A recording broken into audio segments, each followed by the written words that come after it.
매우 나쁩니다. 지금 시장이 지금 엉망이 되어 있는 거예요. 점점 중국 기술, 중국 제품에 의해서 대체되는 현상이 지금 나타나고 있고, 그래서 우리가 어떻게 할 거냐가 중요하거든요. 저는 중국에 대한 해설을 주로 여러분들께 해드리고 있는 이철이라고 합니다. 제가 97년부터 이제 중국에서 살았는데요. 물론 90년대 당시에 중국의 경제 수준은 지금과 비교하면 굉장히 낙후되어 있습니다. 그러나 중국 사회의 그런 분위기는 경제 발전을 막 고도 발전을 하고 있기 때문에 모두 희망찬 내일을 보고 자신감에 차 있었어요. 중국 사람들이 미래를 걱정하고 문제를 걱정하고 앞날에 대한 불안감을 호소하는 것은 지금이 처음입니다. 다만 좀 지적하고 싶은 것은 중국은 지역별로 차이가 굉장히 커요. 그래서 중국에 대해서 얘기할 때 중국 사람은 쌀밥 먹습니까? 면 먹습니까? 이런 질문은 그 의미가 없는 거예요. 그래서 중국이 청년들이 실업을 해서 거리에 나앉았습니까? 라고 하면 그런 지역이 있고 안 그런 지역이 있고 그런 거거든요. 아무튼 차치하고 그걸 감안하고 말씀을 드린다면 남방 지역, 특히 이제 수출 위주 기업이 있던 지역 위주 생활용품, 이런 일상용품을 만드는 경공업 위주로 매우 상황이 안 좋고 그런 공장들이 많이 문을 닫아서 그런 공장에서 일하는 젊은이들이 좀 일자리를 많이 잃었습니다. 그리고 문제가 사방에서 나오고 있어요. 그러니까 뭐 하나가 문제다가 아니라 여러 분야에서 동시다발적으로 나오고 있습니다.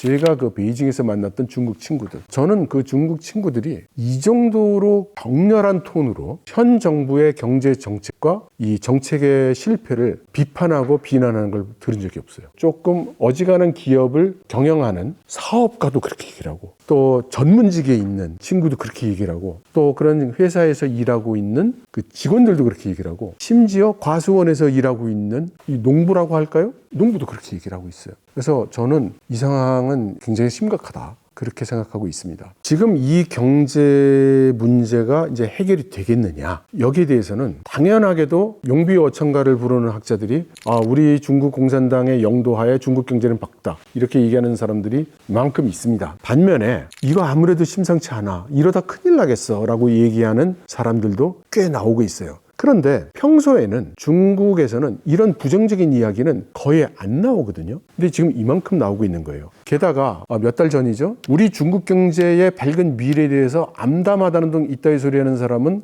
민족의 반역자로 보고 이것을 사상범으로 검거하겠다라는 그런 조치까지 나왔단 말이에요. 역설적으로 지금 이렇게 부정적으로 보는 사람들이 굉장히 많은 겁니다. 지금 기업인들 입장에서 보면요, 지금 시장이 지금 엉망이 돼 있는 거예요. 간단히 얘기하면 물건이 안 팔려요. 안 사요, 사람들이. 돈을 안 써. 어떤 사람들은 뭐 경기 진작책으로도 통화 팽창을 해야 된다고 얘기하는 사람들인데 중국 정부 다 했어요. 그러니까 돈을 막 풀어보니까 어떻게 되느냐면 기업은 나 돈 필요 없어요. 가구도 나 돈 필요 없어요. 그러지 말고 가져가 라고 해서 억지로 융자를 해주면 기업은 그 뭐 어떡하겠어요. 이걸 가지고 엉뚱한 거예요. 뭐 주식 투자하고 뭐 부동산 투자해요. 아니면 자기들이 원래 있었던 은행빚을 갚아요. 가구도 지금 집값 막 폭락하죠. 나는 실업을 했든지 아니면 내가 지금 다니는 직장도 뭔가 불안불안하단 말이에요. 근데 어떻게 돈을 씁니까? 그래서 빚 갚아요. 은행빚부터 갚아요. 그래서 은행이 열심히 그 융자를 주고 났더니 현금이 또다시 들어와. 그러니까 돈은 들어오는데 빌리겠다는 사람이 없어. 그러니까 이거 이잣돈 주기가 힘들어. 지금 이런 식으로 지금 상황이 돌고 있는 겁니다. 그러면 왜 안 사느냐? 모두들 하는 얘기가 지금 기업의 현금 보유량이 역사상 최고고요. 가구의 저축 액수가 역사상 최고예요. 그러니까 돈이 없어서 안 쓰는 게 아니에요. 쓸 데가 없는 거예요. 쓰기가 무서워. 기업은 지금 투자하고 뭔가 사업을 벌릴 그런 상황으로 지금 생각이 안 되고 무섭고, 일반 가구는 내가 지금 당장 뭐 어떻게 회사에서 잘릴지도 모르겠는데 내가 오늘 뭐 테레비 사고 자동차 사겠냐, 이제 이런 상황이 돼 있는 거죠. 그래서 이 마인드를 깨야 된다라고 모두들 인식을 하고 있어요. 모든 원인은 중국 내재되어 있던 원인이 가장 크다고 봐요. 그런데 그런 모순을 끌어안고 어떻게든 매니지하면서 가고 있었던 이 중국 경제가 가장 큰 충격을 받은 것은 코로나 사태입니다. 이것이 엄청나게 큰 충격을 줬어요. 우리나라에서는 그 별로 못 느끼실 거예요. 물론 많은 사람들이 고통을 받았지만 중국은 어떻게 됐었냐면 거의 3년 동안을 경제 활동이 정지된 상태에 가까웠었거든요. 저도 베이징에서 살고 있었는데 거의 2년 넘게 집 밖을 제대로 못 나왔어요. 저처럼 집 밖을 못 나가면 우리 길거리에 있던 제가 잘 가는 커피집, 카페도 망하고, 제가 시켜 먹던 짜장면집 망하고, 제가 가던 미용실 망하고, 거기서 일하던 사람 실업하고, 그러니까 점포들이 망하고, 점포가 망하니까 건물주가 은행 융자 받았던 돈을 못 갚고, 그러면 건물들이 가격이 떨어지고, 건물 가격이 떨어지니까 담보 가치가 내려가고, 담보 가치가 내려가니까 은행은 담보 가치가 모자르네, 돈 더 내놔 라고 하고, 그러면 돈이 안 벌리는 자영업자, 실업을 한 사람들은 갚을 길이 없죠? 그러면 집을 뺏겨요. 집을 뺏기면 그 집이 경매로 나오죠. 그럼 그 경매로 나온 집까지 또 떨어져. 이런 악순환을 겪었던 거예요. 이게 가장 크고, 여기에 다시 트럼프 대통령이 일으킨 무역전쟁이며, 거기에 바이든은 난 한 수 더 해가지고 기술 제재까지 막 이렇게 들어오니까 지금 중국이 너무 어려운 겁니다.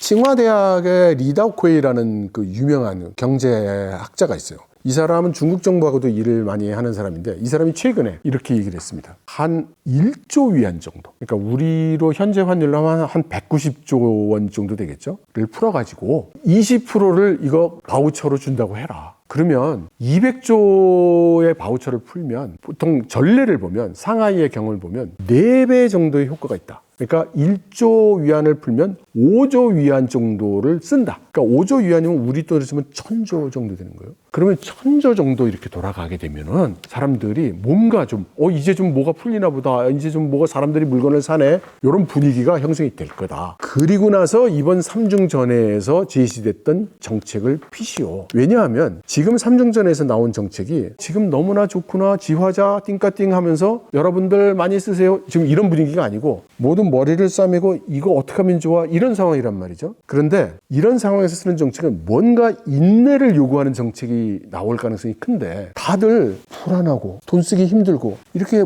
수동적이 돼 있고 움츠러진 상황에서 인내하시오 하면, 그러면 이제부터 막 돈을 쓰겠, 이걸 기대할 수가 없지 않냐. 그러니까 분위기를 풀어줘야 된다. 그러니까 한 1000조 정도 풀 수 있도록 이걸 한편으로 풀고, 그래가면서 지금 삼중전회에서 제시됐던 여러 정책을 시행하라 라고 이렇게 제언을 했어요. 그래서 중국 정부가 이제 여러 가지 정책을 내놓고 있는데, 물론 최근에 나온 게 이제 이구환신 정책이 있죠. 하도 물건을 안 사니까 지금 있는 거를 내놓고 새 거를 사면 내가 돈을 보태줄게, 뭐 이런 게 있죠. 그러니까 모두 인식이 똑같아요. 지금 굉장히 내수 또는 소비가 침체되어 있는 게 큰 문제고, 수출은 어느 정도 유지가 되지만 미국과 서방이 제재를 계속하고 있는 이상 앞날이 어렵고, 투자는 지방정부가 지금 부채 갚느라고 정신이 없지, 돈이 없고 세수가 줄었고, 그러면 소비밖에 없는데, 소비는 마인드가 꽁꽁 얼어 있으니 분위기 띄우고 돈을 쓸 수 있게 해야 된다. 이것은 모두 컨센서스를 이뤘다고 할 수 있죠. 세계가 세계화를 진행했지 않습니까? 그래서 세계 시장, 단일 시장이 형성이 됐었죠. 그리고 그 중에 중국이 세계 공장으로 불리우면서 공급망의 대부분이 중국으로 갔어요. 그래서 이 중국에 있는 공급망이 사실은 전 세계에 많은 물건을 공급을 했는데, 이게 꼭 중국에서는 아닌 거죠. 미국 공장에 가 있기도 하고, 우리 공장에 가 있기도 하고, 영국 공장에 가 있고, 일본 공장에 가 있죠. 예를 들어서 삼성전자의 경우 휴대폰이 옛날에는 굉장히 잘 팔렸다가 계속 줄어들어가지고 이제 의미 없는 1% 이하의 점유율이 돼버렸어요. 근데 이거 아세요? 삼성전자 중국의 매출은 줄지 않았습니다. 그러니까 완성품, 소비자 제품은 대폭 줄었지만, 실제로 그걸 대체한 많은 중국의 휴대폰 회사들은 부가가치가 높은 부품, 예를 들어서 휴대폰에 들어가는 그 디스플레이, 휴대폰에 들어가는 메모리, 뭐 이런 부품들은 한국 거를 쓴 거죠. 삼성 거를 쓰고. 그러니까 겉으로 보이는 시장에 나타나는 그런 프리센스는 굉장히 줄어들었지만, 사실 영향력 자체는 그렇게 줄지가 않았던 거예요.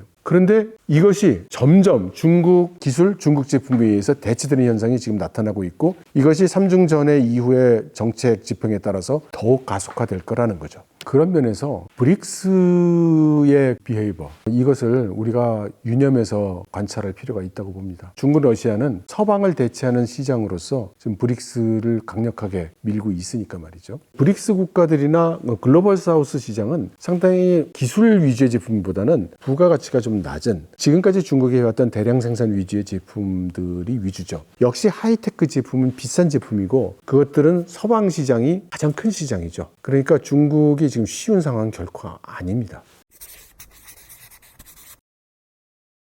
중국의 현재 과학기술 수준을 우리나라에서 특히 일반 대중분들이 옛날에 중국 제품 사보니까 품질이 엉망이었어 라는 것으로 인해서 중국의 과학기술 수준이 우리하고 많이 떨어진다고 생각하는데 결코 그렇지 않습니다. 지금 중국 정부가 내놓고 있는 방향을 보면은 제일 큰 키워드는 신질 생산력, 새로운 품질 생산력이라고 우리가 번역하고 있는 그거예요. 이게 무슨 얘기냐면 마진 몇 푼 되지도 않는 거 많이만 만들어서 밀어내게 수출하고 저가로 팔던 거. 우리 중국이 그런 식으로 우리가 경제를 운영했는데 이제 보니까 이건 안 되겠다. 그래서 고부가가치, 수익률이 높은 이런 걸 우리가 해야 되겠다. 그런데 그거 하려면 뭘로 그렇게 하지? 뭔가 혁신적인 게 나와야 된다. 그럼 그 혁신은 뭘로 하지? 그걸 하려니 과학기술이 필요하네. 하이테크가 필요하네. 그래서 하이테크에 이제 좀 시쳇말로 올인을 하려고 지금 하고 있어요. 그리고 기업들이 지금까지 이렇게 점유율 위주의 그 경영을 하게 했던 거를 수익률 위주의 경영을 하도록 하게 만들고, 지방정부는 부가가치세 받아가지고 양적으로만 많이 돌면 세수가 늘던 구조에서 이제 기업 소득세 쪽에서 가져가라. 증치세, 그러니까 중국의 부가가치세는 이거 우리 중앙에서 회수할 거야. 이런 방향으로 가고 있어요. 문제는 하이테크를 달성해서 혁신을 일으켜서 뭔가 삐까번쩍하고 생각하지 못한 물건을 탁 터뜨려가지고 갑자기 위성을 쏘아 올리고 전기자동차가 스포츠카처럼 다니고, 이걸 안 하고 싶은 국가는 없어요. 그런데 안 나오잖아요. 수많은 국가에서 하나 안 나오잖아요. 이게 그러면 열놈 들어가서 연구할 거를 100놈을 집어넣으면 나오냐? 그것도 아니잖아요. 그게 문제예요. 방향은 그렇게 세울 수 있는데 그렇게 한다고 지금 될 이야기냐? 국가 R&D 예산을 늘리기만 하면 우리가 타국을 초월할 수 있는 과학기술 결과가 나오냐? 그건 아니잖아요. 그래서 중국이 지금 얘기하고 있는 새로운 정책이 성공할 수 있겠는가에 대한 많은 의문을 저희 그리고 중국 내부에 있는 전문가들도 가지고 있습니다.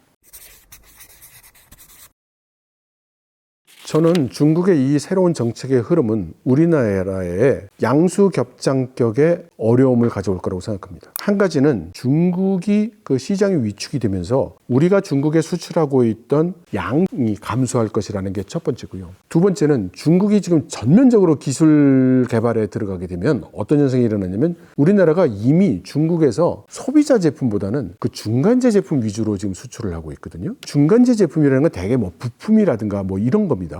이런 것들은 대부분 기술 제품이에요. 그럼 중국이 국력을 다해서 기술을 개발하면 어떤 현상이 일어나겠습니까? 한국 등 외국에서 수입해오던 기술 제품들을 자국의 기술이 개발되면서 하나하나 다 대체되는 속도가 빨라질 겁니다. 그래서 중국 시장이 위축되면서 벌어지는 우리의 수출 감소와 함께 중국이 자국 기술로 대체함으로써 우리의 제품이 이제 더 이상 중국에 수출할 수 없게 되는, 게다가 제3국에 수출할 때 이제까지 없었던 중국의 새로운 경쟁 대상 기업들이 나타나고 경쟁 제품들이 나타나면서 제3국으로의 수출이 더욱 어려워지는, 이제 이런 상황이 나타날 걸로 예상이 됩니다. 우리나라의 현재 상황에서 가장 큰 문제는 뻔히 시장이 둘로 나뉘어지고 있는 상황에서 지금 국가 입장에서의 전략이 없다는 것이 문제라고 생각합니다. 그러니까 아무리 나쁜 전략도 노전략보다는 낫다는 말이 있죠. 그래서 우리가 지금 중국이 잘났네 못났네 그런 건 중요하지가 않고, 그래서 우리가 어떻게 할 거냐가 중요하거든요. 근데 어떻게 할 거냐에 대한 논의가 사실 별로 없어요. 현상에 대한 말이 많지 우리가 대책이 뭐냐는 거에 대해서 별로 나오는 것도 없고 컨센서스도 없습니다. 이거를 먼저 수립을 해야 됩니다. 좋은 것이든 나쁜 것이든 일단 있어야 한다. 그런 말씀 드리고 싶습니다. 제가 준비한 내용은 여기까지입니다. 내용이 유익했다면 구독과 좋아요, 알림 설정 부탁드립니다. 감사합니다.